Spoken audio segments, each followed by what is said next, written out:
Well, we're going to be rebuilding this motor in this 1992 F-150. It's got a 5.0 liter 302 in it. I bought it a few years ago from the original owner.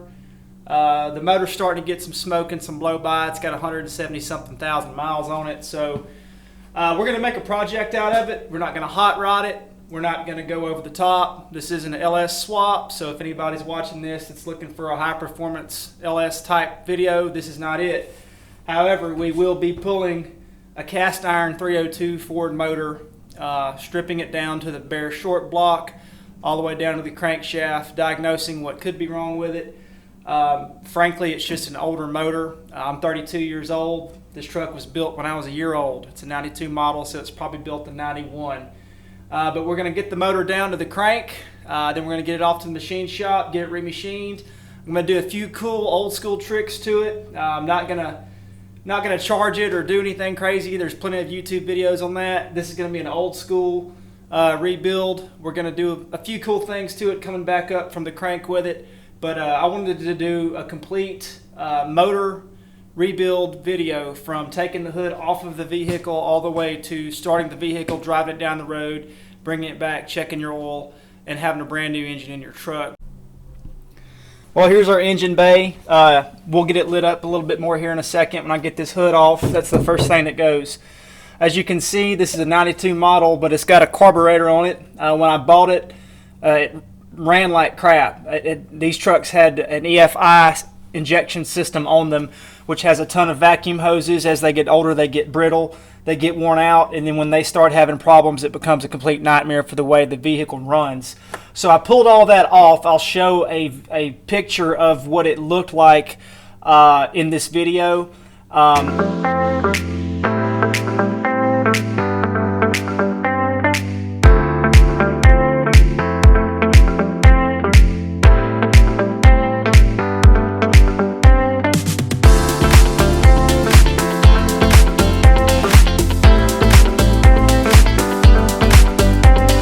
But I went ahead and threw a Edelbrock 650 CFM carburetor on this 302, just tinkering with it for a few years. This truck's actually set up for almost 4 years since I actually bought it and toyed around with it a little bit.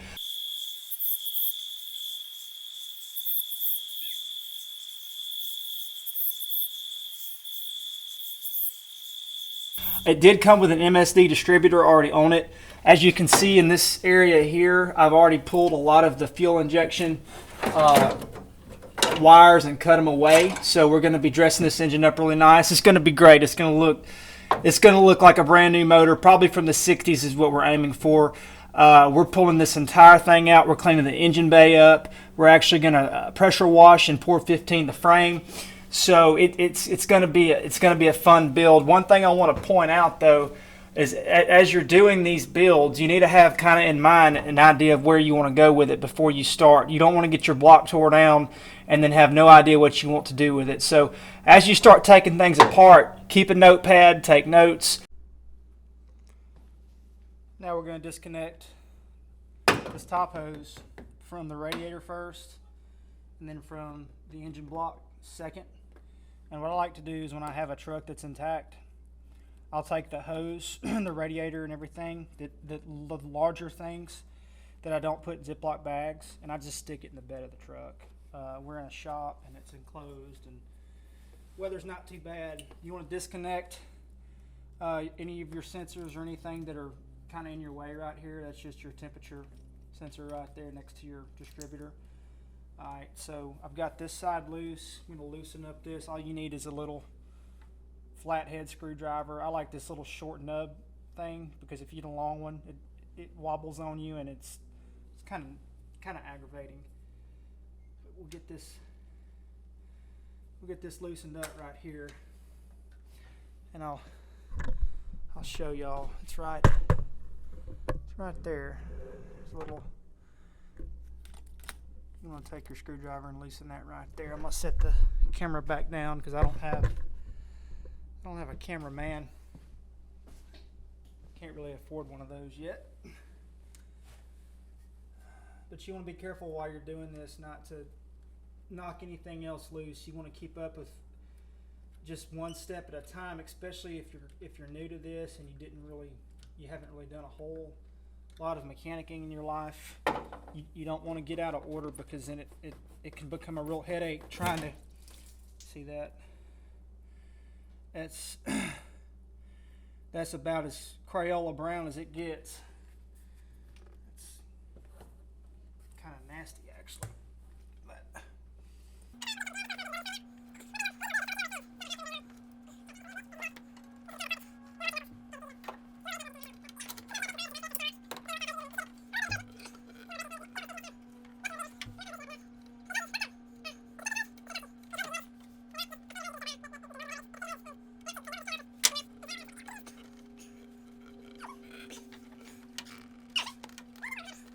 pull, there we go. Ooh, that is nasty.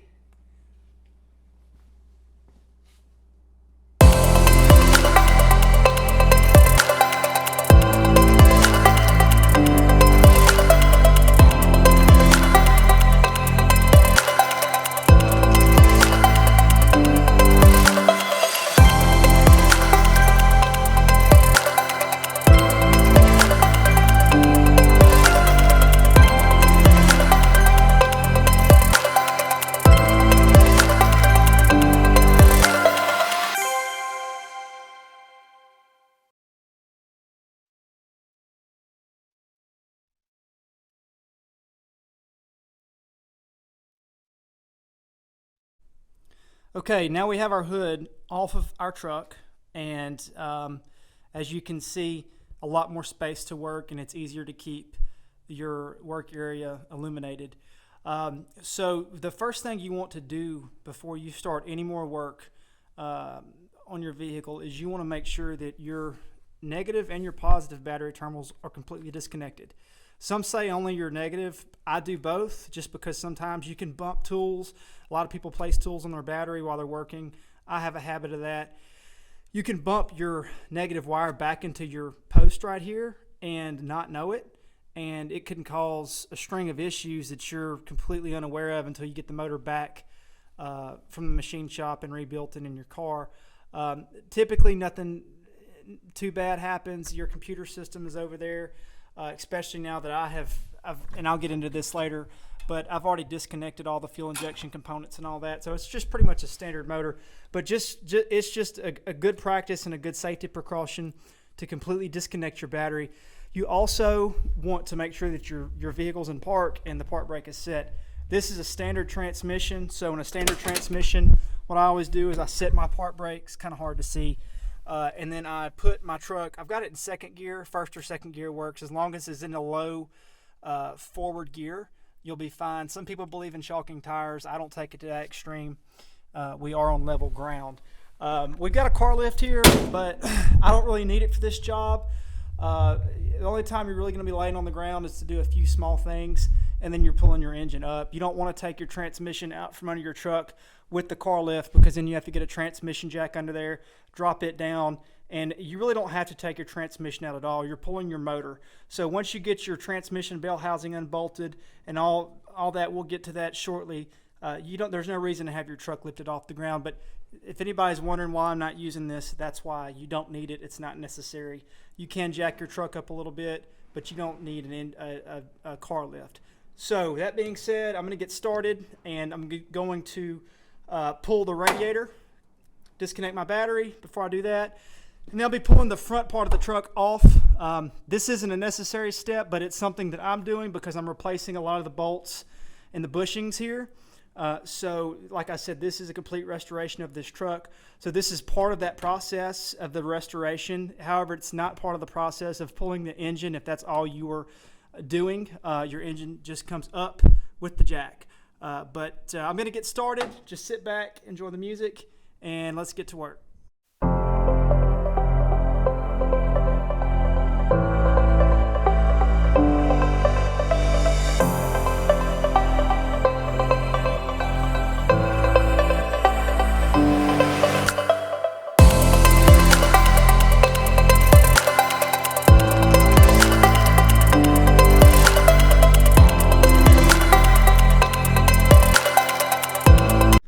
Okay, So we have found our first cool little indicator that we're heading in the right direction with this motor rebuild. If you can see this is the radiator cap, and look at all the rusty stuff on it.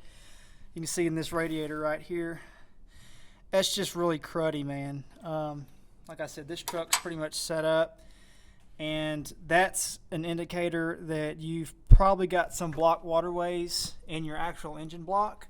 I did notice while I was letting this motor idle last week that there were certain sides of the engine that were getting hotter than the other side, which is not the way it's designed. It's supposed to maintain the same temperature across the board. So it's looking like we're going to need a new radiator, which was a part of the plan anyways. We're at the point where we're going to drain the radiator. I have this hose loose. I haven't pulled it off the radiator yet. I do have a pan down here to catch all of your nasty, gunky, rusty fluids that are going to pour out of this thing. It will come out of the engine block and out of the radiator, so you want to have your pretty decent sized catch pan, and you want to have it positioned where both the hose coming off the block and the radiator can drain in the same spot. If not, you're going to have a yucky floor to clean up. But anyways, I'll get that pulled off here and we'll watch it hopefully go where we want it to. This thing probably hasn't been disconnected in quite a while.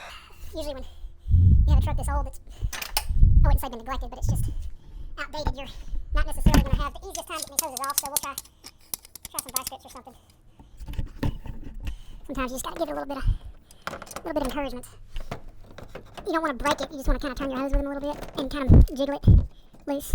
Because if not, you'll bust a knuckle on something down here. See, it's finally turned. Alright, there we go. It's a little bit of encouragement. And whew, this is always the fun part, taking everything apart that's rusted and seized up and as old as me. It's dripping now. I'm trying to keep the camera on it. You just do not want to come off, do you? Alright. Twist it. There we go. And we're draining. That is some nasty stuff. It's kind of hard to see. I'll get a light on it in a minute. I'm going to reset my camera and I'll show you. And here we have our antifreeze. Yeah, I'm really not sure if there's any antifreeze at all in here, but you see when I do this and move my water from side to side, it may be hard to see here on camera, but there's a lot of particles, like rust particles in there, which is telling me we're heading in the right direction. We need to get this block disassembled and see if it's worth bringing to the machine shop and getting it bored and honed and all that stuff. But this is definitely, if this is your everyday driver and you drain this, this is not a good sign. Now, we are dealing with a cast iron block, and it's been pretty well taken care of. It hasn't been stomped on. It hasn't been, to my knowledge, really ran too hard. The guy took really good care of it. He had it for, I think, 19 years before I bought it from him, 18 years, something like that. So, and I have barely driven it. It's just old and needs some work done to it. So let's see. I'm interested to see what the thermostat looks like when we pull it. But wow, that's like pond water. Okay, so we got our hose off, and move the camera so I could kind of show the next step here. This right here is your thermostat housing. So you got two bolts right here and right there, and then you have a hose and a clamp right here. All right, that connects to this. This all can come off. You can do it now or you can wait. I prefer to wait until I get the radiator and the fan off. That way I have more room to work, and the process speeds up as you start to open your engine bay up. So we're going to do the radiator next. That's a sign, if you see that water right there, that your thermostat's closed.